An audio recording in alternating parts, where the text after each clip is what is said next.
On behalf of the National Park Service and Boston National Historical Park, I'd like to welcome you to the former Charlestown Navy Yard.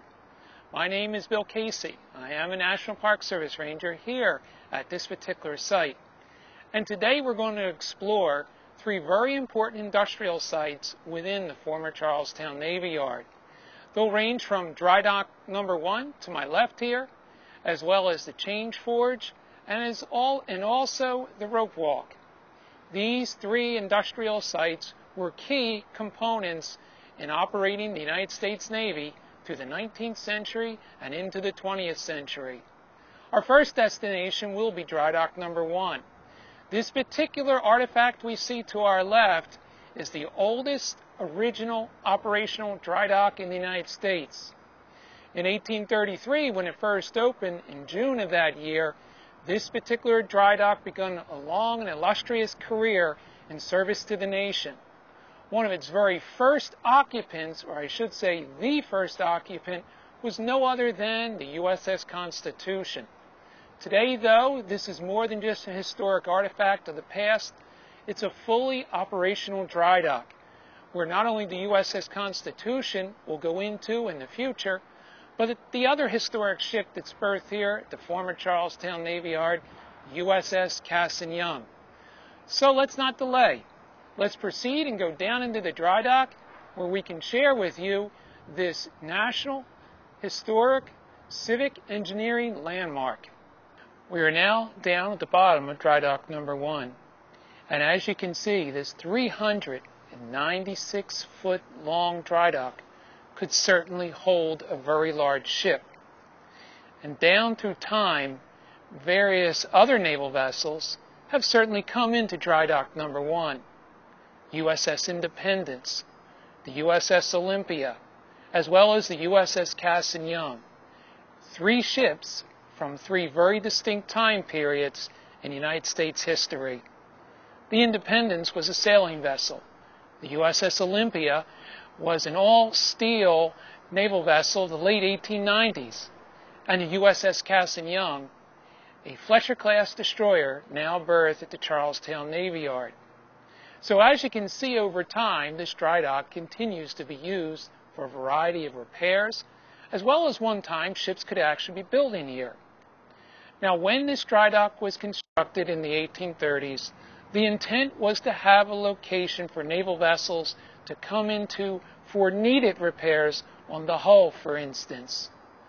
Prior to dry docks being created, the term careening was used when ship repairs were needed, which simply meant that a vessel would have been brought close to shore, more or less run up on a beach area, and then, quite literally, pulled over on its side through a system of pulleys.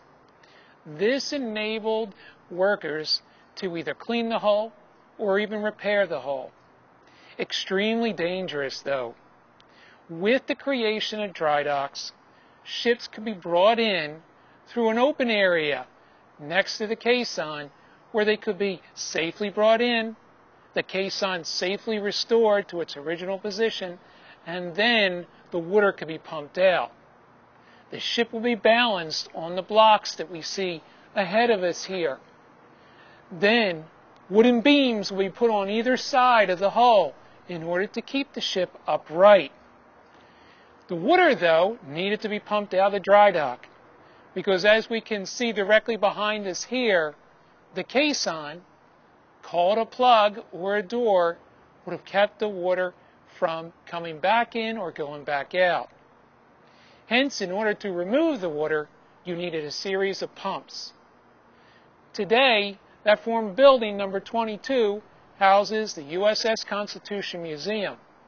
But in the Navy Yard's heyday, that is where the steam pumps would have been located in order to pump the water out and, in some cases, pump the water into the dry dock. If we do look directly behind us, though, the caisson that you see today is one that was actually built here at the Charlestown Navy Yard. In many ways, a caisson is a miniature ship. It has compartments. It has pumps. It has the ability to lower itself into the water as well as raise itself out of the water by either pumping water in or out of holding tanks. This particular caisson, as I mentioned, was actually built here at the Charlestown Navy Yard and continues to function in its original purpose. As we also mentioned, though, the length of this dry dock is 396 feet. It can easily hold USS Constitution as well as USS Cass and Young, which is the next ship slated to go into dry dock number 1 in order to do repairs on the hull itself. Tugs position the ship dead center in the middle of the dry dock once the caisson's been removed and flooded. The blocks, the concrete blocks that we see are in position. The ship is kept dead center going into the dry dock. They will have workers above steady the ship as it's coming in via the capstans. And lo and behold, once it gets to the point near the head of the dry dock, motion of the ship will cease. The next step is to put the caisson back into its original location and pump the water out. Now, the process takes time. And lo and behold, as the ship slowly settles further into the dry dock, it'll be in its location to be pre-positioned over the blocks which will support the hull. And then, as the water is pumped out completely, the ship is steadied on either side with beams, and lo and behold, now the work can be begun once the dry dock has the water removed. Workers can then swarm onto a ship, make the necessary repairs, whether it's to the infrastructure of the ship or the hull, or in some cases, with the aids of large portal cranes, two which we see over here, they may need to remove engineering equipment, gun mounts, radar. Whatever the case would be, the infrastructure here within the Navy Yard would all work together like a fine-tuned machine in order to make the necessary repairs to the ship itself.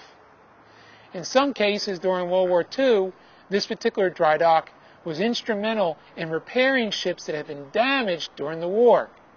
They could fabricate a midship section for a vessel that took a torpedo hit, or perhaps what they would use is the term marry a damaged section of one ship to another ship that had been severely damaged, such as removing the stern of one vessel and attaching it to the stern of another vessel that needed a complete repair.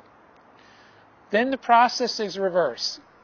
Once the ship has received its necessary repairs, dry docking commence, and we can see what look like portholes on the caisson. They are open, the flooding begins, and lo and behold, the process is reversed, and then the ship, after the caisson is removed, is taken out and over to a berthing area.